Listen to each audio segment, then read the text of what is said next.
पाकिस्तान के पूर्व प्रधानमंत्री इमरान खान की जेल स्थिति पर उनके बेटे कासिम खान के तीखे आरोपों ने पूरे देश में एक नया तूफान खड़ा कर दिया है, क्योंकि उनका कहना है कि खान 845 दिनों से बंद हैं और पिछले 6 हफ्तों से उन्हें एक ऐसे संकरे अलग थलग सेल में रखा गया है जिसे परिवार डेथ सेल कह रहा है, जहां ना रोशनी ठीक से आती है, ना किसी से मिलने की अनुमति है और अदालत के आदेश होने के बावजूद परिवार, वकील या चिकित्सक में से कोई भी उनसे नहीं मिल पाया, जिससे परिवार को ये भी नहीं पता कि खान की शारीरिक हालत कैसी है और वे मानसिक रूप से किस स्थिति में हैं। इमरान की बहन नूरिन याजी कहती हैं कि पाकिस्तान में मीडिया का माहौल इतना दबा हुआ है कि पत्रकारों को डराकर, केस बनाकर, गुमशुदगी की धमकियों के जरिए चुप कराया जा रहा है। कई रिपोर्टर मजबूर होकर देश छोड़ चुके हैं, कई के पासपोर्ट जब्त किए गए हैं और बात ऐसे मोड़ पर पहुंच गई है कि उन्हें माहौल नाजी जर्मनी जैसी दमनकारी व्यवस्था की याद दिलाता है। वहीं वो ये भी कहती हैं कि शहबाज शरीफ की सरकार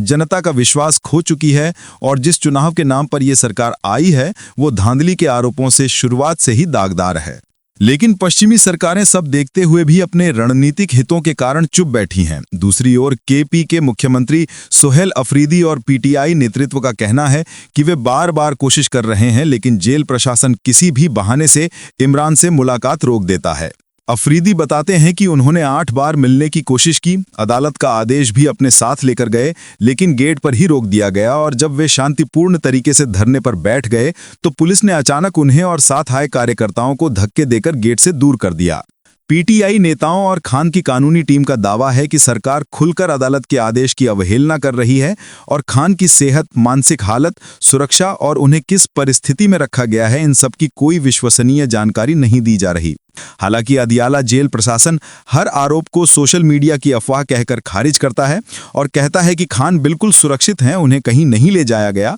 उनके साथ कोई आपात स्थिति नहीं है। लेकिन ये दावे तब संदिग्ध लगते हैं जब ऑनलाइन कुछ विदेशी अकाउंट बिना किसी सत्यापन के खान की मौत का झूठा दावा फैलाते हैं। इस तनाव को और बढ़ाती है इमरान की तीनों बहनों का बयान, जो कहती हैं कि जब वे शांति से गेट पर खड़ी थीं, तभी पुलिस ने अचानक इलाके की स्ट्रीट लाइट बंद कर दी, अंधेरे का फायदा उठाकर धक्का मुक्की की। नूरीन का दावा है कि उन्हें बाल पकड़कर गिराया गया और 1 महीने से वे अपने भाई को देखने नहीं दी जा रही हैं, जबकि ये जेल पंजाब सरकार के नियंत्रण में है और मुख्यमंत्री मरियम नवाज इस पूरे विवाद से खुद को अलग बताते हुए कहती हैं कि मुलाकात रोकने में उनका कोई रोल नहीं। लेकिन पीटीआई इसे सरकारी रवैये का हिस्सा मानता है और याद दिलाता है कि खान पहले ही आरोप लगा चुके हैं कि पूरी जेल व्यवस्था एक सैन्य अधिकारी के इशारे पर चल रही है। इस घरेलू अराजकता के बीच अंतर्राष्ट्रीय मोर्चे पर सीरिया में इजरायल के हमलों पर नई चिंता उठी है, जहां सरकारी मीडिया के अनुसार दमिश्क ग्रामीण इलाके में ताजा कार्रवाई में 13 लोगों की मौत हुई, जिनमें बच्चे भी शामिल हैं।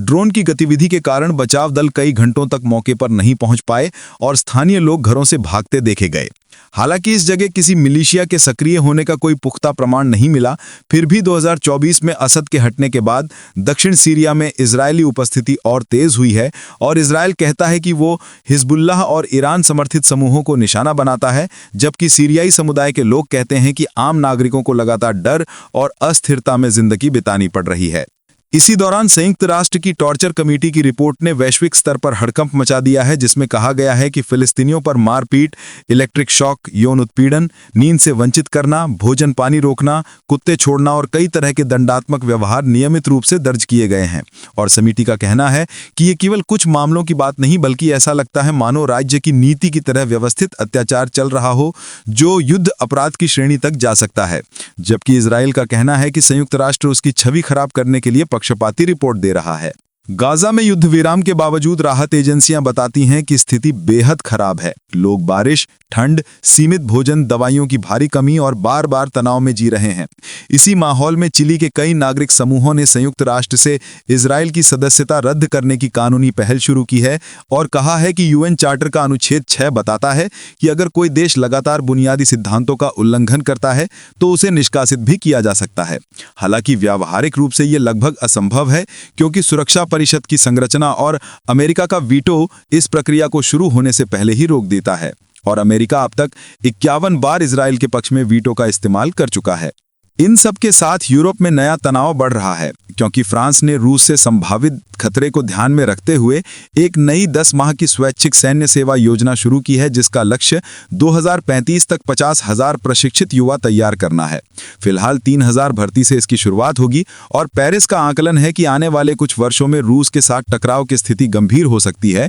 इसलिए युवाओं को सैन्य तैयारी से जोड़ना जरूरी है। कुल मिलाकर पाकिस्तान की आंतरिक राजनीतिक खलबली, इमरान खान की जेल स्थिति पर बढ़ती शंकाएं, सीरिया में इजराइल की आक्रामक कार्रवाई, संयुक्त राष्ट्र की गंभीर मानवाधिकार रिपोर्ट, गाजा की मानवीय स्थिति, इजराइल को यूएन से हटाने की कानूनी बहस और यूरोप की नई सैन्य तैयारियां ये दिखाती हैं कि दुनिया इस समय एक ऐसे दौर से गुजर रही है जहां राजनीतिक दमन, क्षेत्रीय संघर्ष, वैश्विक शक्ति संतुलन, मीडिया पर दबाव और मानवाधिकार संकट एक साथ उभर रहे हैं और अंतर्राष्ट्रीय माहौल असामान्य रूप से तनावपूर्ण और अनिश्चित होता जा रहा है।